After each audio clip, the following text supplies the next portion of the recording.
Welcome to this explainer. We're diving straight into why Section 16.2, Autosomal Linkage and Epistasis, is honestly one of the most misunderstood areas in Cambridge Biology 9700. We're going to break down exactly what examiners are hunting for. I'm thrilled you're here because we're about to deconstruct the exact traps that catch out thousands of students every single year. And we're doing it by looking directly at the blueprints of the exam itself. Let's get right into it. Okay, watch this closely. 9 out of 10 students write a generic, empty textbook definition just like this for linkage. Autosomal linkage is when genes are on the same chromosome and are inherited together. It quietly costs them the top grade. On the surface, it looks correct, right? It sounds exactly like something you'd read in a revision guide. But to a Cambridge examiner, this is totally incomplete.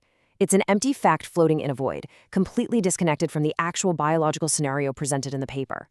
Let me show you this mistake before you make it yourself. Examiners specifically flag generic answers and terminology misalignment as ultimate mark killers.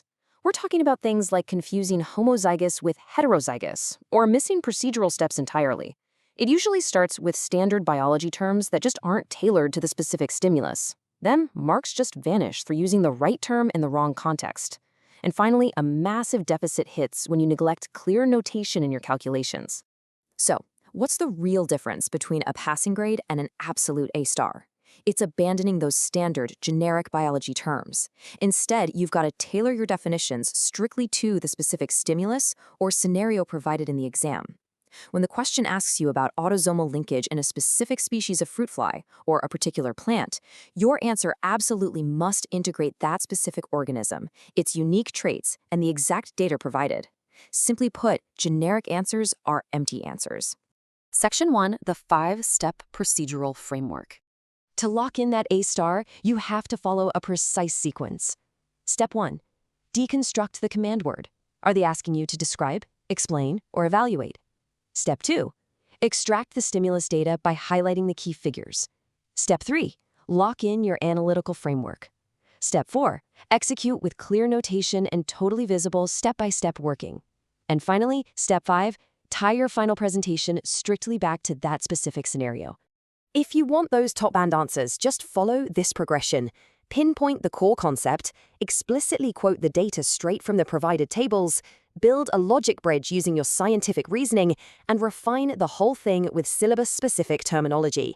The crucial takeaway here is that you can't just jump straight to the answer. You state the concept, pull the exact numbers or observations from the evidence, explain the why using scientific theory, and wrap it all up with the precise terminology the examiner is desperately looking for. Section 2. Deep dive, applying the framework to complex topics. Let's take ultrafiltration in the Bowman's capsule, a topic that determines a whopping 15% of Paper 2 marks. Now, a flawed answer simply says blood gets filtered because of pressure. That earns 0 marks. But a top-band, context-specific answer, that one explicitly identifies the high hydrostatic pressure, quotes the 70 kilopascals, subtracts the colloid osmotic pressure, and builds a complete, heavily data-backed reasoning chain. Or think about carbaminohemoglobin formation. Top-performing students often link the scenario to biological contexts perfectly, but then they stumble right into an examiner's minefield by forgetting precise scientific units. Principal examiner reports point out all the time that you could completely understand the molecular mystery of how carbon dioxide binds to polypeptide chains, but if you drop the unit, you literally drop the mark. It's as simple as that. Section 3, mastering the method mark. Applying a systematic analysis sequence and executing your calculations with clear, totally visible working acts as a massive safety net for those method marks. You see, examiners are instructed to award marks for the correct process, even if your final numerical result is completely off because of a silly calculator slip. But if your working is invisible, well, that safety net is totally gone. Choosing the right statistical tool is critical, sure, but understanding why you're choosing it is what actually secures the mark.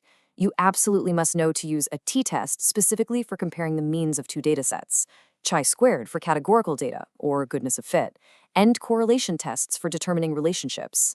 For instance, if you're looking at the results of a dihybrid cross in an epistasis scenario, and you want to know if the observed phenotypic ratio significantly deviates from the expected ratio, the y leads you straight to the chi-square test.